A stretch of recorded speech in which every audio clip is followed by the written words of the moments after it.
Hey guys, sorry for the tongue thing. Ugh, I get bored. So this video was requested a couple of times on here. Last year, I think it was. It's a video on how to self-pierce. Now, before I get started on this, I just want to tell you, I only have 4 self-piercings. I've never got any professional ones, ever. Because one of my parents don't support piercings. I do.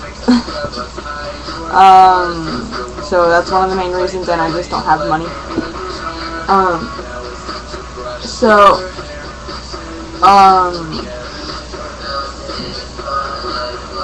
when you self-pierce, you know, I don't recommend it because, one, it's going to be painful. Most of the time it'll be painful. And it's a great way to get infections. I mean, it's very easy to get an infection if you don't do it right. And it's just, you know, people do it to save money or time, but it's worth the time and the money if you want it done right. You could also mess up, hit a vein, which won't usually kill you, it'll just make it hurt a lot and bleed a lot. So I just recommend getting it done professionally. But if you're going to be, like me, lazy and stupid, then, you know, by all means, do it yourself. There's no problem with it. But if you're going to do it yourself, here's what I recommend using. The first thing you're going to need before you start at all is you're going to need rubbing alcohol. I recommend 90%, not 70%. But just rubbing alcohol, you need it. You're going to need it. I mean, I have a huge one. Compared to my head, it's like the size of my head. You're going to need it. Then you're going to need Q-tips to apply the, you're going to need something to obviously apply the alcohol to your face or wherever you're piercing yourself. Next, you're going to need something to pierce yourself with. When I pierced my smiley, I just used a gold safety pin, which you probably shouldn't use painted safety pins. You should just use the regular steel ones like these. This is a big gray one I have. These I would use for piercing your lips, your eyebrows, your bridge, whatever. I recommend these small ones for smaller areas like your cartilage on your ears, like right there, that piercing, or like right here. So yeah, next, what you're gonna need to do when you do pierce, I recommend having another person with you, preferably if you're self-piercing, your parents don't want you to get a piercing, so don't let your parents be the person with you when you do it. I would recommend having a friend be with you when you do it, just because, you know, friends support. What's wrong with my hair right now? You know, you get support from your friends, you know, and they don't really care. They think it's cool. So they get like a free show and stuff. They like it. Next, if you have ADHD, attention deficit, TV, exactly, if you have attention deficit hyperactive disorder, ADHD or ADD, recommend listening to music while you do this, whether it be through headphones or it could be on your desktop, which is what I'm doing. So yeah. Also, you're going to need like one of these small mirrors, one with a magnified side. Oh my god, it's not even working right. Let me show you guys.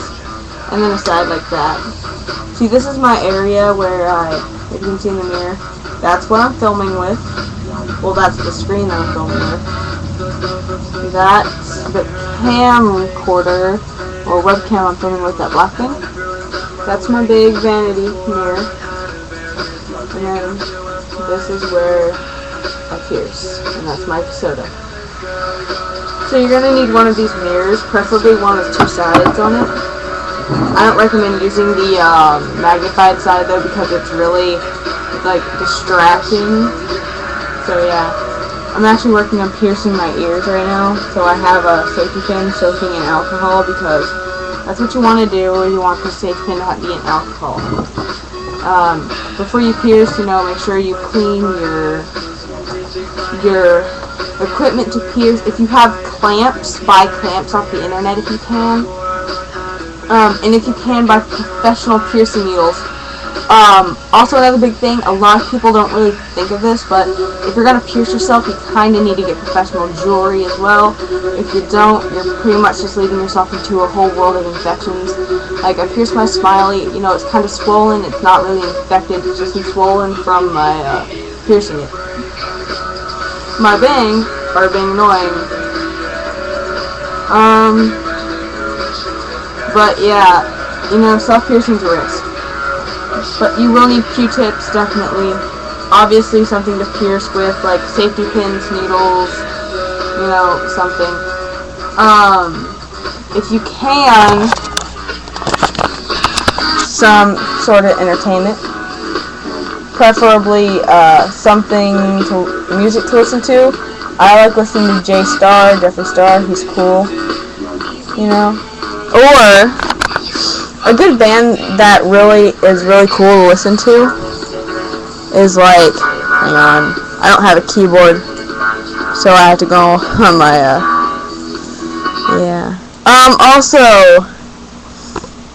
if you're a cosplayer and you're new to the internet, watch the Fighting Dreamers videos. I'm not promoting them, but they're actually just really cool. I'm just suggesting their videos to you because they're cool. Blood on the Dance Floor, not particularly Love Struck, the song, but any song by them. Just a quick reminder though, they are kind of vulgar with their lyrics, but they have a couple of decent songs that your parents will listen to with you. But Dobby's a pretty boy, that the one with the big hair, obviously the only one with the big hair. So this is a really good band to listen to. This band distracts you from all pain. But that's my computer. And that's my brain, it's a Mac. And my bed. Okay, I'm getting off track here. You guys make me get off track. What was I saying? Oh, piercing, right. This is falling down. I don't want it to. Okay. So, yes, if you're going to self-pierce, do it the right way, do it the first time. Oh, don't do it slowly. When you pierce yourself really quick, if you do it slowly, you're just torturing yourself. I mean, seriously. So, yeah, I hope this helped you, and yeah, I hope you all have a great day, and I bid you all fair winds.